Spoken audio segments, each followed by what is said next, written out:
நீங்கள் தலை நிமிர்ந்து வாழ போகிறீர்கள்.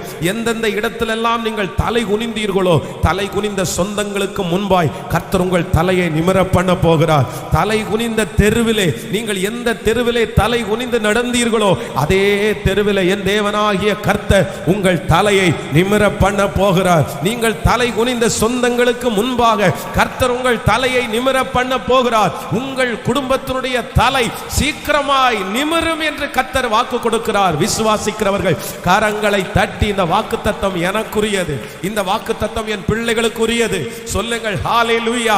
உன் தகப்பனாருடைய தலையை நிமிர பண்ண போகிறார். உன் குடும்பத்தினுடைய தலை நிமிர பண்ண போகிறது. உன் பிள்ளைகளுடைய தலையை கர்த்தர் நிமிர பண்ண போகிறார். ஹல்லேலூயா. எவ்வளவு அழகா இருக்கிறது பாருங்க இந்த வாக்குத்தத்தம். ஆண்டவர் இஸ்ரவேல் ஜனங்களை பார்த்து சொல்லுகிறார், உங்க எகிப்தியர்கள் உங்க மேல வச்சிருக்கிற நுகத்தடியை முறித்து உங்களை நான் நிமிர்ந்து நடக்க பண்ணினேன்.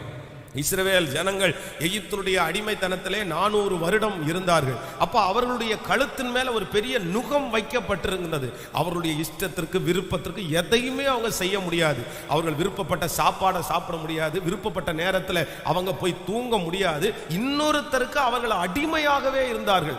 அவர்கள் அடிமையா இருந்த பரவாயில்ல, அவங்க பிள்ளைங்க, அவங்க முன்னோர்கள், தாத்தா, கிட்டத்தட்ட 2-3 தலைமுறைகள் அப்படி அடிமைத்தனத்திலேயே இருக்கிறாங்க.